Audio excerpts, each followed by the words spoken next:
Hello दोस्तों, स्वागत है आपका हमारे YouTube चैनल पर। आज की कहानी बहुत ही अच्छी है। नेहा, एक 18 साल की जिंदा दिल लड़की, अपने छोटे से गांव में रहती थी। वह 12वीं कक्षा की छात्रा थी, लेकिन पढ़ाई लिखाई में उसका मन नहीं लगता था। नेहा के पिता का सपना था कि उनकी बेटी एक सरकारी अफसर बने और उनका नाम रोशन करे। वह उसे पढ़ाई में प्रोत्साहित करते, लेकिन नेहा का झुकाव कुछ और ही था। नेहा अपने दोस्तों के साथ मस्ती करने, खेल कूद में वक्त बिताने और गांव की गलियों में बेफिक्र दौड़ने में ज्यादा खुश रहती थी। उसकी यह आदत और खासकर लड़कों जैसे कपड़े पहनना उसके माता पिता को परेशान करता था।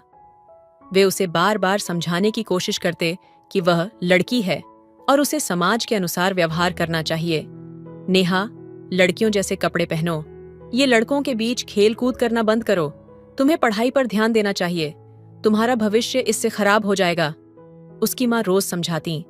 लेकिन नेहा अपने मन की मालिक, उनकी बातों पर ध्यान नहीं देती। एक दिन नेहा के पिता का गुस्सा अपने चरम पर पहुंच गया। उन्होंने गुस्से में कह दिया, तुम लड़की नहीं हो नेहा, तुम्हारी हरकतें देखकर लगता है तुम एक किन्नर हो। लड़कों के साथ खेल कूद और उनका जैसा व्यवहार करना ही तुम्हें अच्छा लगता है। पिता की इस बात ने नेहा के दिल को गहराई तक चोट पहुंचाई। वह रात भर रोती रही।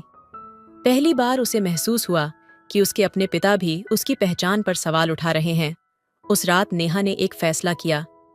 उसने ठान लिया कि वह अपने पिता को गलत साबित करके रहेगी। उसने अपनी जिंदगी को एक नई दिशा देने की ठानी।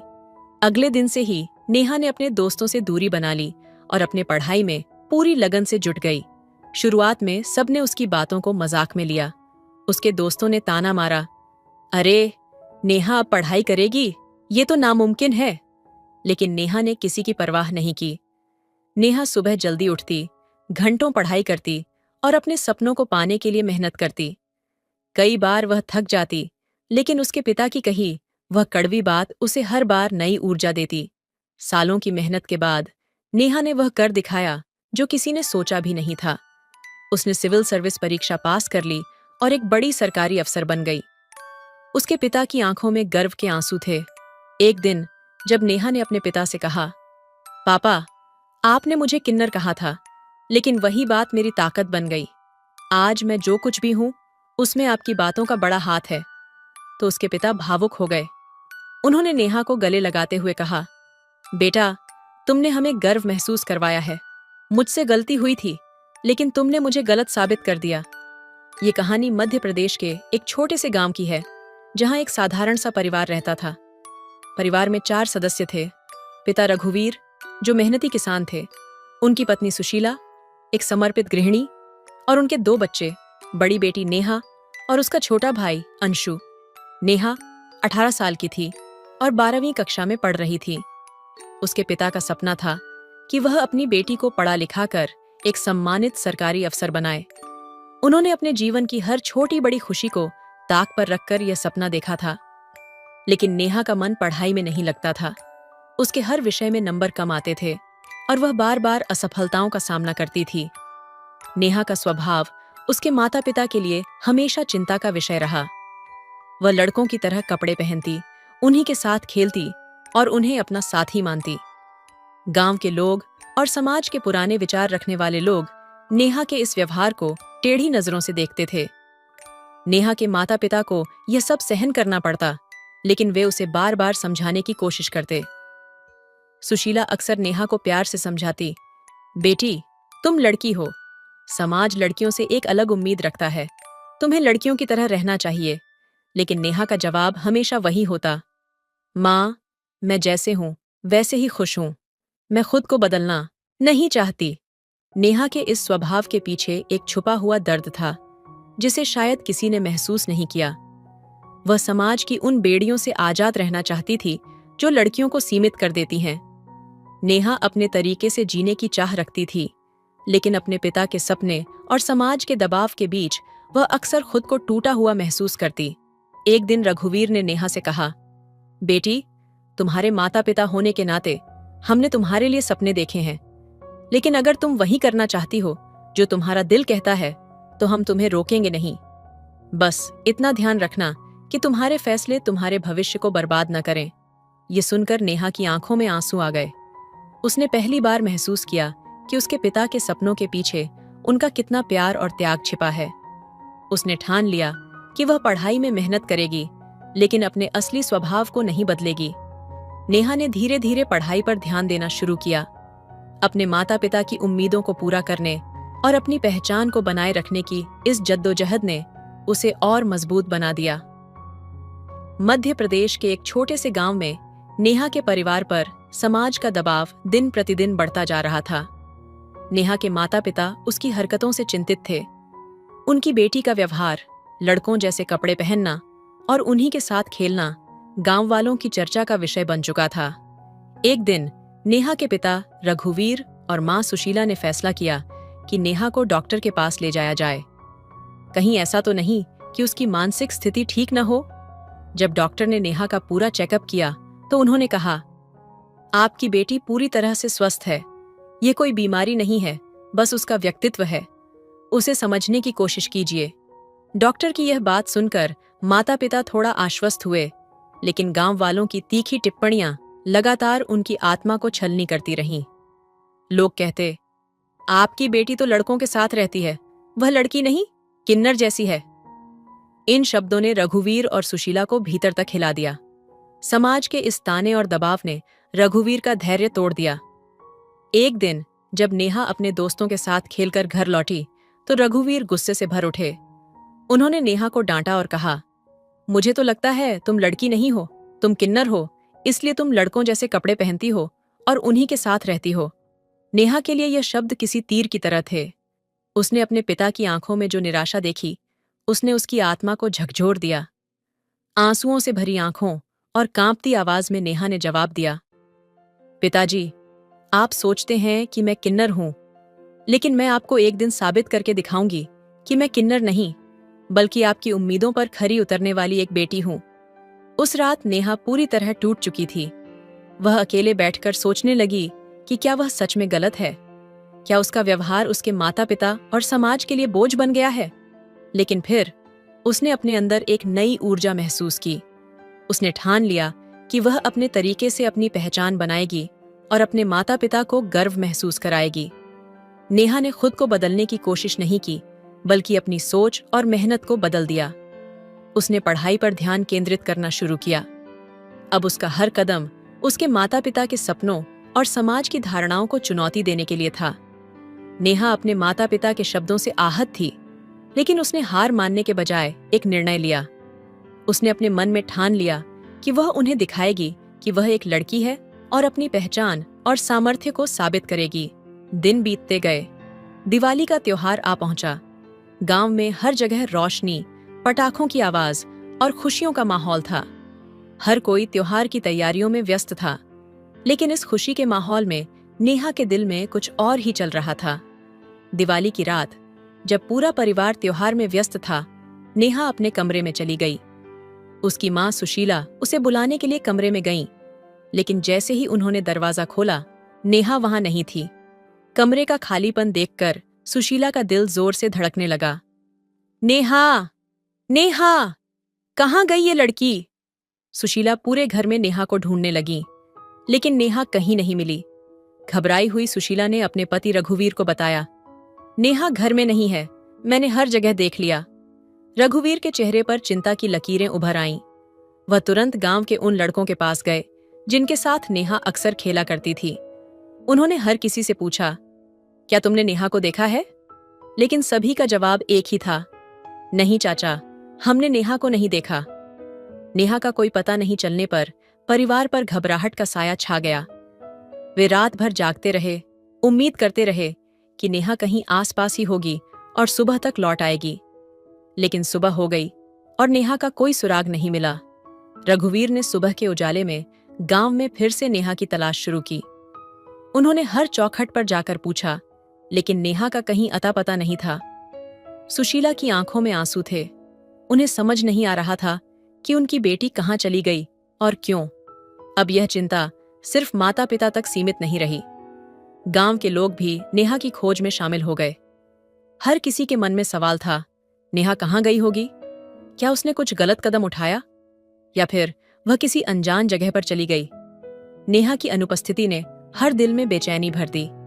उसकी माँ का रो रो कर बुरा हाल था और रघुवीर अंदर से टूट चुके थे। उन्होंने खुद से कहा, क्या हमने अपनी बेटी को इतना आहत कर दिया कि उसने घर छोड़ दिया? क्या हमारे शब्द उसके लिए इतने कठोर थे कि वह यह सब सह न सकी? लेकिन किसी को नहीं पता था कि नेहा ने यह कदम क्यों उठाया। उसने अपने दिल में क्या ठान रखा था? और सबसे बड़ा सवाल यह था, क्या नेहा लौट कर आएगी? नेहा के अचानक गायब होने से परिवार की दुनिया थम सी गई थी। रघुवीर और सुशीला हर गली, हर चौखट पर अपनी बेटी को ढूंढ चुके थे। जब उनकी हर कोशिश नाकाम रही तो आखिरकार वे थके हारे नजदीकी पुलिस स्टेशन पहुंचे और नेहा की गुमशुदगी की रिपोर्ट दर्ज करवाई। पुलिस तुरंत हरकत में आई। नेहा का मामला अब एक अनजान चुनौती बन गया था। सबसे पहले उन लड़कों से पूछताछ की गई जिनके साथ नेहा खेला करती थी। पुलिस एक एक करके हर घर गई, हर लड़के से सवाल किए, लेकिन कोई भी ठोस जानकारी नहीं मिली। हर उत्तर एक बंद दरवाजे जैसा महसूस हुआ। अब पुलिस ने नेहा की कॉल डिटेल निकालनी शुरू की। घंटों तक डेटा खंगाला गया, लेकिन वहां भी कोई सुराग नहीं मिला। ये केस हर गुजरते पल के साथ और जटिल होता जा रहा था। नेहा के माता पिता का रो रो कर बुरा हाल था। सुशीला का चेहरा हर बीते दिन के साथ बुझता जा रहा था। उनकी आंखों से आंसू थमने का नाम ही नहीं ले रहे थे। रघुवीर अंदर से टूट चुके थे, लेकिन अपने परिवार को संभालने की कोशिश कर रहे थे। हर रात उनके मन में यही सवाल गूंजता, नेहा कहाँ होगी? क्या वह ठीक होगी? क्या हमने ही उसे इतना आहत कर दिया कि वह हमें छोड़कर चली गई? 1 हफ्ता गुजर गया। पुलिस पूरी ताकत के साथ नेहा की तलाश में जुटी रही, लेकिन हर दिशा में सन्नाटा ही था। उसके माता पिता की उम्मीदें अब धीमी पड़ने लगी थीं। आखिरकार जब वे दोबारा पुलिस स्टेशन पहुंचे तो वहां के दारोगा ने कहा, जब आपकी बेटी का कोई सुराग मिलेगा तो हम आपको तुरंत सूचित करेंगे। ये शब्द सुनकर भी उनका दर्द कम नहीं हुआ। नेहा का घर लौटने का इंतजार करते हुए 1 और महीना बीत गया। हर गुजरते दिन के साथ उनका दुख गहराता गया। रघुवीर रातों को जागते हुए अपनी बेटी की तस्वीर देखते और सोचते, क्या हमसे कोई गलती हो गई? क्या हमने कभी उसकी बातों को समझने की कोशिश नहीं की? सुशीला के लिए हर सुबह एक नई तकलीफ बन चुकी थी। वह दरवाजे पर बैठी रहती, हर गुजरते इंसान की तरफ उम्मीद भरी नजरों से देखती, जैसे वह कोई खबर लेकर आएगा, लेकिन कोई नहीं आता। इस पूरे समय पुलिस की टीमें हर दिशा में नेहा की तलाश कर रही थीं। गांव और उसके आसपास के इलाकों को खंगाला जा चुका था, लेकिन नेहा का कोई सुराग नहीं मिला। माहौल अब केवल डर और दुख से भरा हुआ था। नेहा की अनुपस्थिति ने घर और गांव दोनों पर एक स्याह छाया डाल दी थी।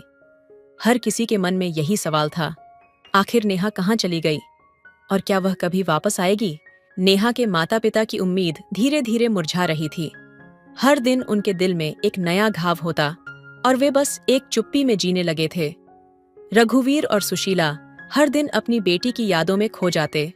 एक बार फिर वे पुलिस स्टेशन पहुंचे, लेकिन उनकी उम्मीदें बहुत कम हो चुकी थीं। दारोगा साहब, रघुवीर ने गहरी निराशा के साथ पूछा, क्या हमारी बेटी का कोई सुराग मिला? दारोगा साहब ने धीरे से सिर हिलाया। मुझे अफसोस है, लेकिन आपकी बेटी का कुछ भी पता नहीं चला। हम पूरी कोशिश कर रहे हैं, लेकिन अब तक कोई जानकारी नहीं मिल पाई है। दिन धीरे धीरे महीने और फिर महीने सालों में बदल गए। 6 महीने का वक्त बीत गया। एक दिन फिर से रघुवीर और सुशीला पुलिस स्टेशन गए, जहां उन्होंने उम्मीद के साथ दारोगा साहब से पूछा, क्या अब तक हमारी बेटी का कोई पता चला है? दारोगा साहब की आवाज में एक ठंडापन था। आपकी बेटी का केस अब हम बंद कर चुके हैं। फाइल को बंद कर दिया गया है। रघुवीर और सुशीला की आंखों में आंसू थे, लेकिन उनके पास और कोई जवाब नहीं था। वे चुपचाप स्टेशन से बाहर आ गए, मानो उनकी दुनिया पूरी तरह से थम सी गई थी। उन्होंने सोचा, क्या अब हमें इसे भूल जाना चाहिए? घर लौटते हुए उनके कदम भारी थे। 1 साल गुजर गया और नेहा की यादें धीरे धीरे एक दर्द बनकर उनके दिल में बस गई थीं। लेकिन यह क्या? एक दिन एक चमत्कार हुआ। रघुवीर और सुशीला घर के आंगन में खड़े थे जब उनकी नजरें अचानक दरवाजे पर पड़ीं। उनका दिल धड़कने लगा जब उन्होंने देखा एक लड़की जिसे वे पहचानते थे अचानक उनके सामने खड़ी थी। उनकी बेटी नेहा, जो 1 साल से खो गई थी, अब उनके सामने खड़ी थी। नेहा के हाथ में 1 महीने का बच्चा था और उसके पास एक लड़का भी खड़ा था। यह दृश्य उनके दिलों में एक तूफान सा लाया। सुशीला के होंठ कांपने लगे। वह दौड़ी और नेहा को अपनी बाहों में भर लिया, लेकिन फिर उसकी आंखों में सवाल था। बेटा, ये सब क्या हो रहा है? नेहा की आंखों में एक दर्द और गम था, जैसे वह किसी गहरी जिंदगी की सच्चाइयों से जूझ रही हो। उसने धीरे से अपनी माँ की ओर देखा और कहा, माँ, मैं वो नहीं कर पाई जो आप चाहते थे।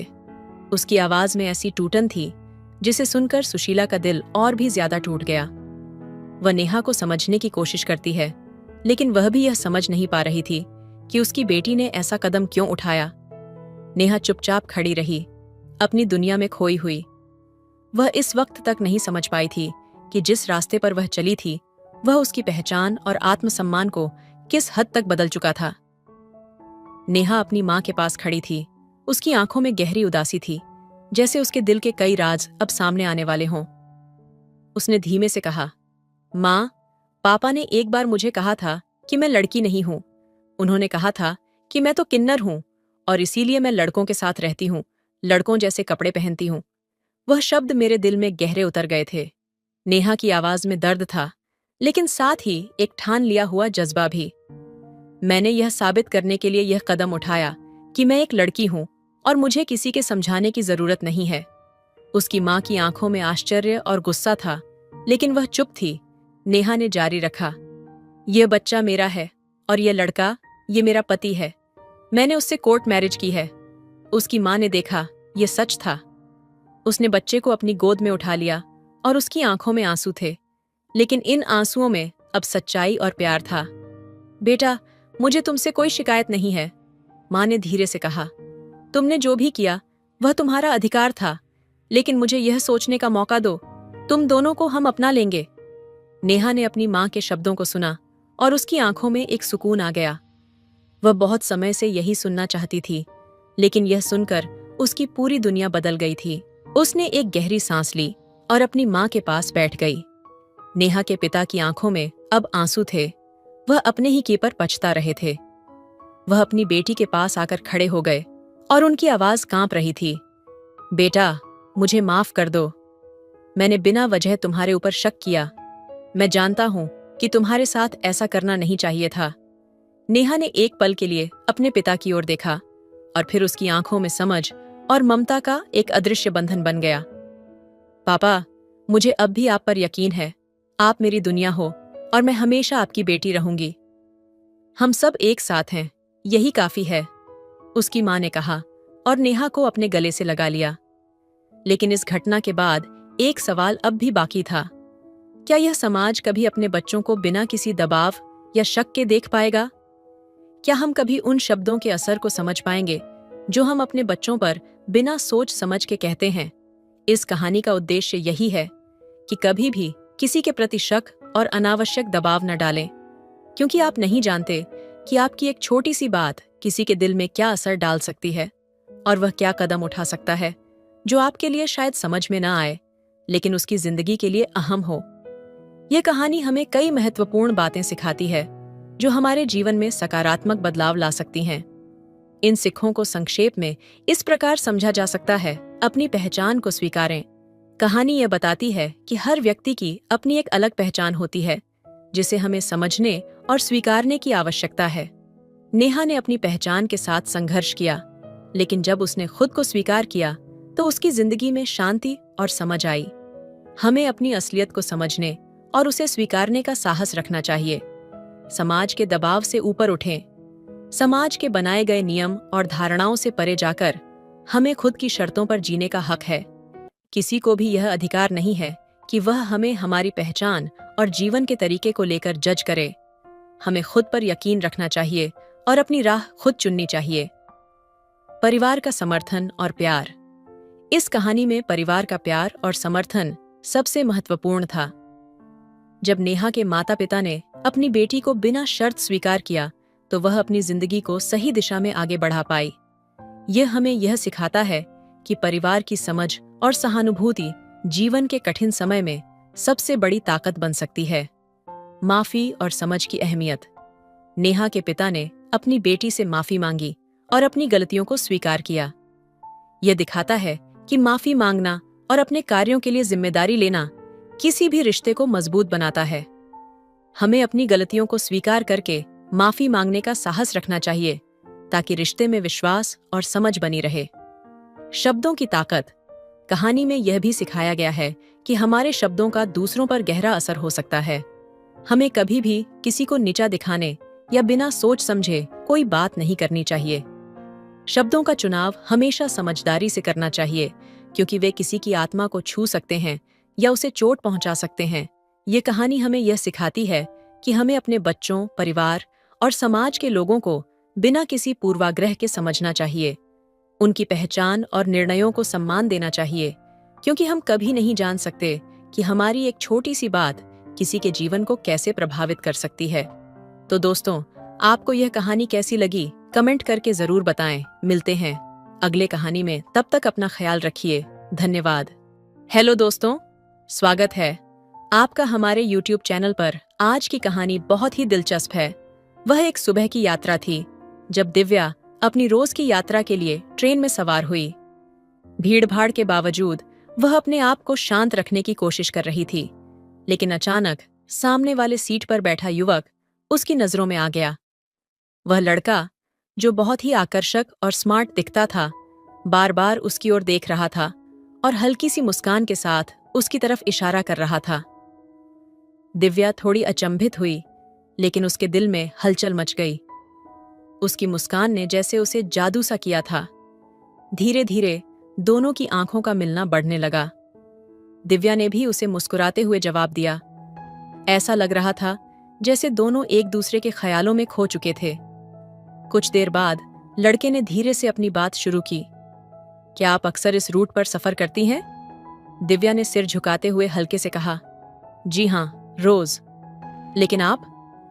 मैं भी रोज ही आता हूं, लेकिन आज आपका चेहरा कुछ खास लग रहा था, लड़के ने कहा, और उसकी आंखों में एक चमक थी, जैसे वह सच में कुछ महसूस कर रहा हो। इस छोटे से संवाद ने दोनों को और करीब ला दिया। बातें धीरे धीरे बढ़ने लगीं। ट्रेन के हर स्टेशन पर उनकी मुलाकात और बातचीत गहरी होती जा रही थी। एक दूसरे के बारे में जानने की उत्सुकता बढ़ने लगी थी। दिव्या ने महसूस किया कि उसका दिल तेजी से धड़कने लगा था। लड़का, जिसका नाम आदित्य था, उसे अपने सपनों की तरह महसूस होने लगा। क्या आप जानते हैं, कभी कभी हमें अपनी जिंदगी के सबसे खूबसूरत लम्हे अचानक ही मिल जाते हैं, आदित्य ने मुस्कुराते हुए कहा। दिव्या ने चौंकते हुए जवाब दिया। आपका क्या मतलब है? आदित्य ने उसकी ओर देखा। मेरा मतलब है, आज जब आप मुझसे बात कर रही हैं तो ऐसा लगता है जैसे सब कुछ सही हो गया है, जैसे यह रास्ता मेरे लिए खास है। दिव्या का दिल एक खुशी से भर गया। कुछ पल की चुप्पी के बाद उसने कहा, मुझे भी लगता है कुछ खास है। आपसे मिलकर अच्छा लगा। समय के साथ दोनों की मुलाकातें बढ़ने लगीं। हर दिन ट्रेन में मिलने का इंतजार रहता और हर दिन वे एक दूसरे से और भी गहरे जुड़ते जाते। उनकी बातचीत और मुस्कानें एक दूसरे के दिल में प्यार के बीज बोने लगीं। और फिर एक दिन आदित्य ने दिव्या से कह दिया, क्या तुम मेरे साथ इस यात्रा को हमेशा के लिए करना चाहोगी? दिव्या की आंखों में आंसू थे, लेकिन वो खुशी के थे। उसने हाँ कहा और दोनों के दिलों में उस ट्रेन की सवारी ने अपनी एक नई शुरुआत की थी। प्यार की सवारी। समय बीतता गया और आदित्य और दिव्या की मुलाकातों ने एक नई दिशा ले ली।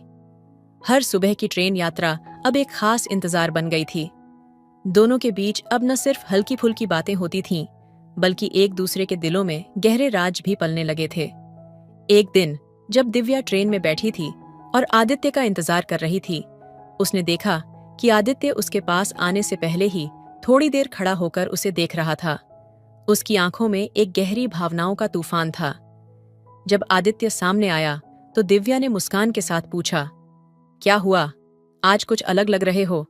आदित्य ने अपनी नजरें दिव्या की आंखों में डालीं और कहा, तुमसे मिलने से पहले मैं कभी नहीं जानता था कि किसी से इतना जुड़ाव महसूस हो सकता है। तुम्हारे बिना ये ट्रेन की यात्रा अब अधूरी सी लगती है। तुमसे हर दिन बात करके, हर पल तुम्हारे साथ बिताकर मुझे ऐसा महसूस होता है जैसे मेरी जिंदगी में एक नया रंग आ गया हो।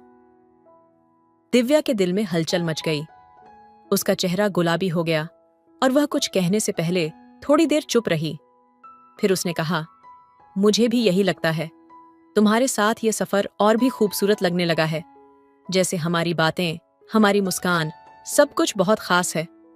आदित्य ने उसकी बातों को महसूस किया और बिना कुछ कहे उसने दिव्या का हाथ अपने हाथों में ले लिया। दिव्या के दिल की धड़कनें तेज हो गईं। उसका मन कह रहा था कि वह आदित्य के साथ हमेशा के लिए इस सफर पर जाना चाहती है, लेकिन वह डर भी रही थी। डर था कि क्या यह प्यार सच में हमेशा के लिए रहेगा। आदित्य ने दिव्या के हाथों को कसकर पकड़ा और कहा, दिव्या, मैं जानता हूं कि तुम डर रही हो, लेकिन मैं तुमसे एक वादा करता हूं, मैं तुमसे कभी दूर नहीं जाऊंगा। जितनी गहराई से तुम मुझसे जुड़ी हो, मैं भी तुम्हारे साथ उतनी ही गहराई से जुड़ चुका हूं। हम दोनों के बीच यह प्यार, ये रिश्ते की बंधन, ये सफर कभी खत्म नहीं होगा। दिव्या ने उसकी आंखों में गहराई से देखा और धीरे से कहा, मैं भी यही चाहती हूं आदित्य, इस प्यार को हमेशा के लिए महसूस करना। फिर एक दिन आदित्य ने दिव्या को एक खास जगह पर ले जाने का फैसला किया।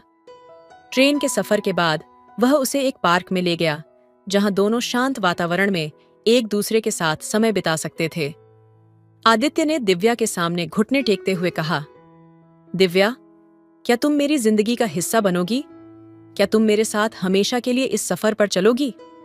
दिव्या की आंखों में आंसू थे, लेकिन यह खुशी के आंसू थे। उसने हाँ कहा और आदित्य के गले लग गई। उस पल में दोनों का प्यार और भी गहरा हो गया। उनके दिल एक दूसरे के लिए धड़क रहे थे और ट्रेन के सफर से शुरू हुई यह कहानी अब दोनों के जीवन का सबसे अहम हिस्सा बन चुकी थी। अब उनकी मुलाकातें और बातचीत सिर्फ ट्रेन में नहीं, बल्कि हर मोड़ पर एक दूसरे के साथ होती थीं। दोनों ने एक दूसरे का हाथ थामा और हर दिन नए सपनों और खुशियों के साथ अपने प्यार की नई मंजिलों को तय किया।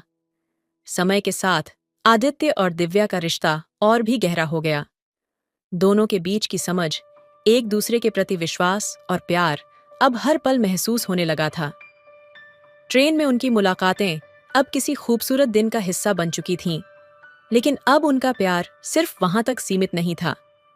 वे एक दूसरे के जीवन में पूरी तरह से समाहित हो गए थे। एक शाम जब आदित्य और दिव्या एक कैफे में बैठे थे, आदित्य ने अचानक दिव्या से कहा, तुम जानते हो दिव्या, जब से तुम मेरी जिंदगी में आई हो, तब से मुझे किसी और चीज की जरूरत नहीं रही। मेरा दिल अब पूरी तरह से तुम्हारा है। तुम्हारे बिना तो जैसे मेरा अस्तित्व ही अधूरा सा लगता है। दिव्या ने उसकी बातों को सुना और उसकी आंखों में एक हल्की सी मुस्कान तैर गई।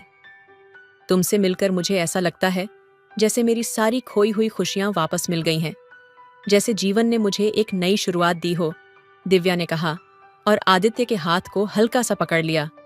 दोनों के बीच चुप्पी थी, लेकिन वह चुप्पी अब बोझिल नहीं, बल्कि आरामदायक और प्यार से भरी हुई थी। फिर आदित्य ने एक गहरी सांस लेते हुए कहा, क्या तुम सोचती हो कि हम दोनों के बीच यह प्यार हमेशा के लिए रहेगा? दिव्या ने उसकी आंखों में देखा और उसके दिल ने तुरंत जवाब दिया, हाँ, मैं जानती हूं कि यह प्यार कभी खत्म नहीं होगा। हम दोनों एक दूसरे के लिए बने हैं। आदित्य ने दिव्या का हाथ मजबूती से पकड़ा और उसे अपने पास खींच लिया। तुमसे एक सवाल पूछूं? बिल्कुल, दिव्या ने हल्की सी मुस्कान के साथ कहा। क्या तुम मेरे साथ अपनी पूरी जिंदगी बिताना चाहोगी? क्या तुम मेरे साथ एक नई यात्रा की शुरुआत करना चाहोगी, जिसमें हम दोनों हमेशा एक दूसरे के साथ हों? आदित्य ने उसकी आंखों में गहरी नजर डालते हुए पूछा। दिव्या का दिल तेजी से धड़कने लगा। यह वह पल था जिसका वह इंतजार कर रही थी।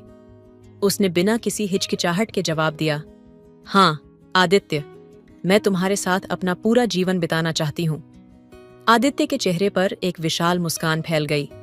उसने दिव्या को अपनी बाहों में लपेट लिया और उसे कसकर अपने पास खींच लिया। वह महसूस कर रहा था कि यह वह लम्हा था जो उन्होंने हमेशा के लिए चाहा था। इस दिन के बाद आदित्य और दिव्या ने अपनी जिंदगी की सबसे खूबसूरत शुरुआत की। एक दूसरे के साथ बिताए हर पल ने उनके रिश्ते को और भी मजबूत किया।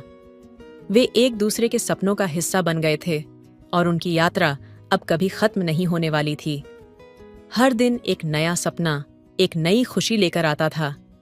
कुछ महीने बाद आदित्य ने दिव्या के लिए एक और बड़ा कदम उठाया।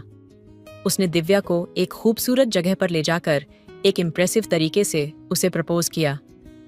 दिव्या, तुम्हारे बिना मेरी जिंदगी कुछ भी नहीं है। क्या तुम मेरी जिंदगी की सबसे बड़ी खुशी बनोगी?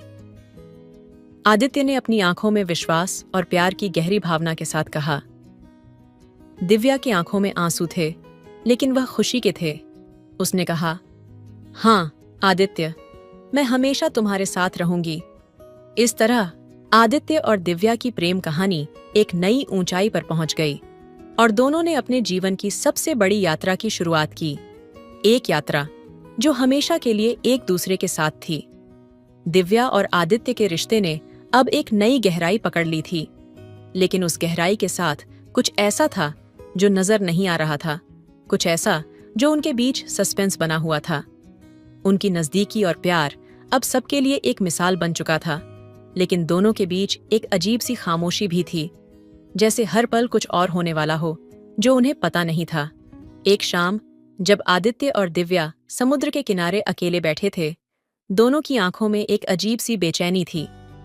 समुद्र की लहरों की आवाज, जो कभी उन्हें शांति देती थी, अब एक नई बेचैनी पैदा कर रही थी। आदित्य ने अचानक दिव्या का हाथ पकड़ा और उसकी आंखों में गहरी नजर डालते हुए कहा, दिव्या, मैं तुमसे कुछ बेहद महत्वपूर्ण बात करना चाहता हूं। दिव्या ने उसकी ओर देखा। उसकी आंखों में एक सवाल था। क्या हुआ आदित्य? तुम इतने गंभीर क्यों हो? आदित्य के चेहरे पर एक हल्का तनाव था। वह कुछ कहने के पहले बहुत देर तक चुप रहा। फिर उसने कहा, मैं चाहता हूं कि तुम जानो, तुम्हारे साथ बिताए गए हर पल ने मुझे अपने बारे में बहुत कुछ सोचने पर मजबूर किया है। मैं तुमसे बहुत प्यार करता हूं, लेकिन अब मैं यह भी महसूस करता हूं कि हमारी जिंदगी के कुछ ऐसे पहलू हैं जिन्हें हमें अभी तक सामने नहीं लाया है। दिव्या ने उसकी ओर ध्यान से देखा। वह जानती थी कि आदित्य की भावनाएं सच्ची हैं, लेकिन उसकी बातों में एक रहस्य भी था। क्यों? क्या ऐसा कुछ है जिसे तुम मुझसे छुपाना चाहते हो? दिव्या ने धीमे से पूछा। आदित्य ने सिर झुकाते हुए कहा, नहीं दिव्या, ऐसा नहीं है, पर कुछ बातों को हमें एक साथ सुलझाना होगा। कुछ चीजें हैं जो हमारे रिश्ते को एक नए मोड़ पर ले जा सकती हैं। उसकी आवाज में गहरी चिंता थी, जैसे वह किसी अनजानी परेशानी का सामना कर रहा हो। क्या तुम मुझे बताओगे? दिव्या की आंखों में सच्ची चिंता थी और उसकी आवाज में एक गहरी आत्मीयता थी। उसने आदित्य के हाथ को कसकर पकड़ा, जैसे उसे टूटने से बचाना चाहती हो। आदित्य ने एक गहरी सांस ली। दिव्या, मैं जो कुछ भी कह रहा हूं वह मेरे दिल से निकल रहा है। मैं चाहता हूं कि तुम मुझे समझो। मेरे जीवन में एक रहस्य है जिसे मैंने कभी तुमसे साझा नहीं किया। ये कुछ ऐसा है जो मेरे अतीत से जुड़ा है और जो अगर तुम जानोगी तो शायद तुम्हें बहुत बुरा लगेगा। दिव्या की धड़कन तेज हो गई। उसकी आंखों में सवाल थे, लेकिन उसे महसूस हुआ कि यह वह पल है जब आदित्य को पूरी तरह से समझना और स्वीकारना होगा। तुम मेरे लिए जितने महत्वपूर्ण हो, उतने ही मेरे लिए तुम्हारे राज भी हैं। अगर तुम चाहो तो मैं तुम्हारे साथ मिलकर हर चुनौती का सामना करूंगी। आदित्य की आंखों में एक कशमकश थी। तुम सच में मुझे समझने के लिए तैयार हो? आदित्य ने पूछा, जैसे वह यह जानना चाहता हो कि दिव्या को उसकी कमजोरियों का सामना करने के लिए तैयार किया जा सकता है। हमने मिलकर बहुत कुछ पार किया है आदित्य। अगर तुम सच में मुझे अपना मानते हो तो मैं तुम्हारी हर बात समझने के लिए तैयार हूं। दिव्या ने पूरी सच्चाई से कहा। उसकी आवाज में एक तरह का विश्वास था, एक ऐसा विश्वास जो उसने खुद के लिए भी कभी महसूस नहीं किया था। आदित्य ने दिव्या की ओर देखा और फिर धीरे धीरे एक टुकड़ा चुप्पी में बसा लिया। मैं तुम्हें एक बात बताऊं दिव्या, आदित्य ने कहा, मेरे अतीत में एक गहरी दर्दनाक कहानी है जो अब तक मैं किसी से नहीं कह सका। मैं जानता हूं कि अगर तुम इसे जानोगी तो शायद तुम मुझसे दूर हो जाओ, लेकिन मैं चाहता हूं कि तुम जानो, तुम्हारे बिना मेरी जिंदगी कुछ भी नहीं है। दिव्या की आंखें सवालों से भरी हुई थीं, लेकिन उसने आदित्य के हाथ को और कसकर पकड़ लिया, जैसे उसे ढूंढने के लिए कुछ जरूरी था।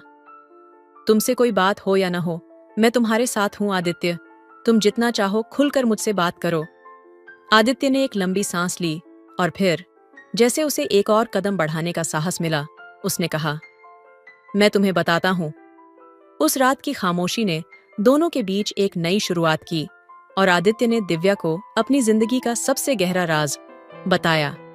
वह राज जिसने उनके रिश्ते को एक नई राह पर डाल दिया। लेकिन सवाल यह था, क्या दिव्या इस राज के बाद आदित्य से और भी ज्यादा प्यार करेगी या वह उसे दूर कर देगी? दिव्या और आदित्य के बीच एक अजीब सा सन्नाटा था, जैसे दोनों के बीच एक कांच की दीवार खड़ी हो। समुद्र के किनारे जहां उनकी बातचीत अक्सर प्यार और सपनों से भरी होती थी, वहां आज एक अलग ही खामोशी थी। आदित्य के शब्दों ने जैसे हवा में एक नई हलचल पैदा कर दी थी। वह पहले कभी ऐसा गंभीर नहीं था। दिव्या के दिल की धड़कन तेज हो गई थी और एक अजीब सा सस्पेंस उसकी आत्मा में गहरे उतरने लगा था। आदित्य ने एक और लंबी सांस ली। फिर उसकी आंखों में कुछ छुपा हुआ था, कुछ ऐसा जिसे वह कभी जाहिर नहीं करना चाहता था, लेकिन आज वह उसे खोलने के लिए मजबूर था। दिव्या, उसने धीरे से कहा, मुझे तुमसे एक बहुत बड़ी बात करनी है जो मैंने कभी किसी से नहीं साझा की। तुमसे यह कहना मेरे लिए सबसे कठिन होगा, लेकिन अब मैं खुद को इससे जुदा नहीं रख सकता। दिव्या ने उसकी बातों को गंभीरता से सुना और फिर पूछा, क्या है आदित्य? क्या तुम मुझसे कुछ छुपा रहे हो? आदित्य ने एक पल के लिए अपनी नजरें झुका ली, फिर एक गहरी सांस लेकर कहा, मेरे अतीत में कुछ ऐसा है जो मेरी पूरी जिंदगी बदल चुका है, और मैं डरता हूं कि अगर तुम इसे जानोगी तो तुम मुझसे दूर चली जाओगी। दिव्या ने उसके शब्दों को पूरी तरह से समझने की कोशिश की। उसकी आवाज में न सिर्फ प्यार था, बल्कि एक गहरी चिंता भी थी। आदित्य, हम दोनों ने एक दूसरे से बहुत कुछ सीखा है। तुम्हारा अतीत तुम्हारा हिस्सा है, और मैं चाहती हूं कि तुम मुझे अपनी पूरी कहानी बताओ, ताकि हम दोनों एक दूसरे को सही से समझ सकें। आदित्य ने कुछ देर चुप रहकर उसकी ओर देखा, जैसे वह खुद को तैयार कर रहा हो। फिर उसने धीरे से कहना शुरू किया, दिव्या, मैं कभी वह आदमी नहीं था जो तुम्हें अब नजर आता है। मैं एक बेहद मुश्किल और खतरनाक दुनिया से निकला हूं, और कभी सोच भी नहीं सकता था कि मेरा जीवन इतना बदल जाएगा। मैं एक ऐसे काम में शामिल था जिसे मैं अपनी जिंदगी का सबसे बड़ा अंधेरा मानता था। दिव्या की आंखों में सवाल था, लेकिन उसकी आवाज में एक विश्वास था। क्या तुम मुझे यह सब समझा रहे हो आदित्य? क्या तुम एक बार फिर वही सब कर रहे हो? आदित्य ने उसके सवाल का जवाब देने से पहले एक लंबी खामोशी बनाई। नहीं दिव्या, मैं अब वह आदमी नहीं हूं। वह सब खत्म हो चुका है। लेकिन जब मैं तुम्हारे पास आया तो मुझे लगा जैसे मैं अपने अतीत को छोड़ चुका हूं और तुम ही मेरी नई शुरुआत हो। दिव्या को अब समझ में आ रहा था कि आदित्य की चुप्पी में कितनी गहरी तड़प और दर्द था।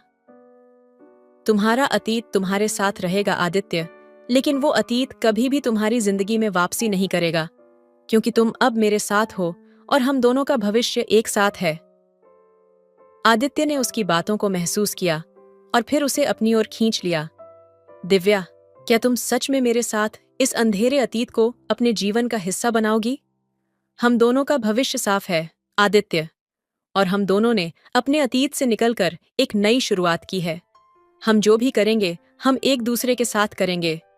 दिव्या ने ठान लिया और उसके गले लग गई। लेकिन कहानी यहां खत्म नहीं होती। ठीक उसी वक्त आदित्य के फोन की घंटी बजी। एक अनजाना नंबर था। आदित्य ने बिना किसी सवाल के फोन उठाया और जैसे ही वह सुनने लगा, उसका चेहरा सफेद पड़ गया। क्या? ये कैसे हो सकता है? उसने बुदबुदाया। दिव्या ने घबराई हुई आवाज में पूछा, क्या हुआ आदित्य? तुम ठीक हो? आदित्य ने फोन रखते हुए धीरे से कहा, दिव्या, वह अतीत अब वो मेरे पीछे नहीं छोड़ेगा, और मुझे लगता है वह हमारे पास आ रहा है। दिव्या का दिल तेजी से धड़कने लगा। वह समझ गई कि आदित्य का अतीत सिर्फ उसका नहीं, अब उनका भी हिस्सा बनने वाला था, और अब उन्हें इस खतरनाक अतीत से लड़ना था। लेकिन क्या वे साथ मिलकर इस अतीत को मात दे पाएंगे? क्या उनका प्यार इस संकट से पार पा सकेगा? यह एक ऐसा सवाल था जिसका जवाब उन्हें खुद ही ढूंढना था। कहानी अब एक नई दिशा में मोड़ लेने वाली थी, और दोनों के लिए यह सबसे कठिन लेकिन रोमांचक सफर था। तो दोस्तों, आपको यह कहानी कैसी लगी कमेंट में जरूर बताएं।